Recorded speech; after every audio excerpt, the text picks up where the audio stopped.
हम सब बैंक्स में अपने पैसे रखते हैं और बैंक्स हमें उन पैसों के ऊपर इंटरेस्ट भी देता है। लेकिन क्या आपको पता है कि बैंक्स किस तरह से पैसे कमाता है? हाँ। बैंक्स हमें जो लोन देता है उन लोन की इंटरेस्ट से बैंक को प्रॉफिट होता है। सिंपल सी बात है। आप सही भी हो और गलत भी। अबे क्या बोल रहा है? पिलियन बोल, पिलियन बोल। वो तो बताऊंगा ही, और ये भी बताऊंगा क्या आप भी बैंक खोल सकते हो।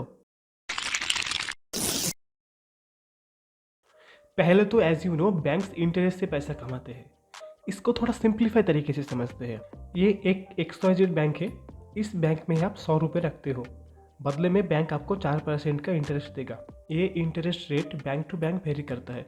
मैंने बस एक एवरेज लिया है। बैंक आपके 100 रुपये को किसी दूसरे आदमी को लोन पर देता है और उनसे 8% का इंटरेस्ट चार्ज करता है। तो जब वो आदमी बैंक को 108 रुपये वापस करेगा, तब बैंक आपको 104 रुपये देगा और बैंक को 4% का प्रॉफिट होगा। बेसिकली इसी तरह से काम करता है बैंक्स। लेकिन तब क्या होगा जब दूसरे आदमी का लोन चुकाने का टाइम नहीं आया है और मुझे अर्जेंटली पैसा निकालना है? ऐसा तो नहीं है कि बैंक के पास सिर्फ आप 2 ही कस्टमर हैं। बैंक के पास बहुत सारे कस्टमर होते हैं। फिर भी आपको कोई प्रॉब्लम ना हो, इसीलिए RBI ने एक रूल बना रखा है कि जितने भी पैसा डिपॉजिटर्स ने बैंक में रखा है, उसका 4.50 कैश बैंक्स को अपने पास रिजर्व में रखना होगा। इस चीज़ को कहा जाता है कैश रिजर्व रेशियो। अच्छा। इसके अलावा एक और चीज़ होता है स्टैट्यूटरी लिक्विडिटी रेशियो। इसका मतलब होता है बैंक्स को 25% कैश RBI की सजेस्टेड जगह पर इन्वेस्ट करना होगा। ये ratio time to time change होता रहता है। ओके। तो 25 प्लस 4.50 इजिकल्स टू 29.5% को छोड़ के बाकी 70.5% पैसों का बैंक्स यूज़ कर सकते हैं अपने प्रॉफिट कमाने के लिए। लेकिन अगर सारे डिपॉजिटर एक साथ पैसा विथड्रॉ करना चाहे तो? तब बैंक फेल हो जाएंगे, क्योंकि दुनिया में कोई भी बैंक सारा पैसा अपने पास नहीं रखता। बैंक ज़्यादातर पैसों को इन्वेस्ट कर देता है। इसलिए अगर सारे डिपॉजिटर एक साथ पैसा विथड्रॉ करना चाहेगा, तब बैंक फेल हो जाएगा। इस चीज़ को बैंक रन कहते हैं। अच्छा। बट ये बस एक एक्सेप्शन है, ये बहुत ही कम होता है। और शुरू से अगर सारे लोग किसी चीज़ से पैनिक में आ जाए और सारा पैसा एक साथ विथड्रॉ करना चाहे, तब होता है।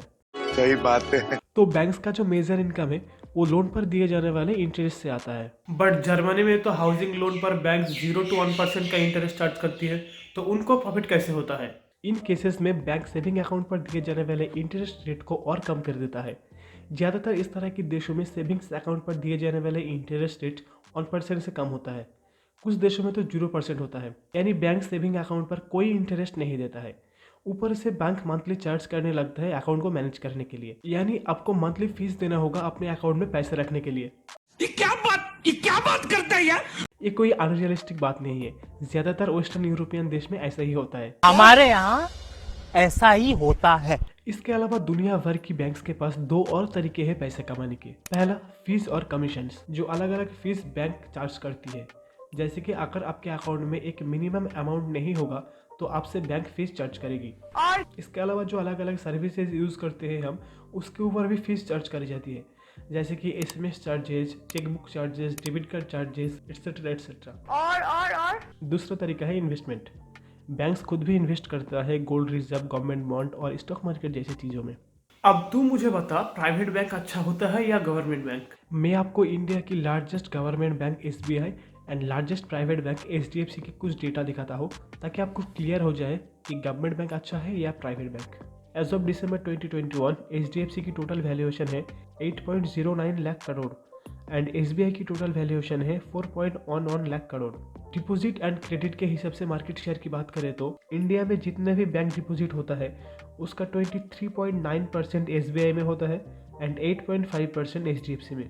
और इंडिया में जितने भी लोन दिया जाता है उसका 22.5% SBI देता है एंड 9.6% HDFC देता है। कस्टमर की बात करें तो SBI के पास 46 करोड़ कस्टमर है एंड HDFC के पास 6 करोड़।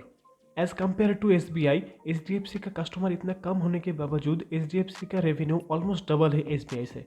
मगर क्यों? ऐसा इसलिए होता है क्योंकि SBI एक पब्लिक सेक्टर बैंक है। उनको अपना सारा डिसीजन सरकार के हिसाब से लेना होता है। On the other hand HDFC एक प्राइवेट बैंक है, उनकी अपनी मर्जी होती है इन्वेस्टमेंट को लेकर। अच्छा। अब बात करते हैं नेट इंटरेस्ट मार्जिन की। इससे आप पता लगा सकते हो एक बैंक कितना प्रॉफिटेबल है। HDFC का नेट इंटरेस्ट मार्जिन है 4.2% एंड SBI का 3.34। इसका मतलब होता है HDFC ज़्यादा प्रॉफिटेबल है एज कम्पेयर टू SBI। एक और इम्पॉर्टेंट डेटा है ग्रॉस एनपीए परसेंटेज, यानी जितने भी लोन बैंक्स ने दिए हैं उनमें से कितने लोन बैड लोन बन गए हैं जो कभी वापस नहीं मिलेगा। HDFC के लिए ए रेशियो है 1.32% एंड SBI के लिए 4.77%। तो क्या SBI लॉस में चल रहा है? ये जानने के लिए आइए SBI की प्रॉफिटेबिलिटी चेक करते हैं। चल ईयरली एक बैंक ने कितना प्रॉफिट कमाया, कितना इंटरेस्ट पे किया, कितना खर्चा किया, फिर निकालता है एक बैंक का फाइनेंसिंग प्रॉफिट, जो SBI के लिए 70,715 करोड़ है एज ऑफ मार्च 2021। उसके बाद बाकी इनकम ऐड किए जाते हैं, डेप्रिसिएशन देखा जाता है, फिर निकलता है प्रॉफिट बिफोर टैक्स जो कि पॉजिटिव में है SBI के लिए 32,796 करोड़। आफ्टर टैक्स आता है net profit that is 22,405 crore. That's mean SBI loss में नहीं है, प्रॉफिट में है। अब सेम डेटा HDFC के लिए भी देख लेते हैं। कितना रेवेन्यू जनरेट हुआ, कितना इंटरेस्ट पे किया, कितना एक्सपेंस हुआ, फाइनेंसिंग प्रॉफिट पॉजिटिव में है अनलाइक SBI।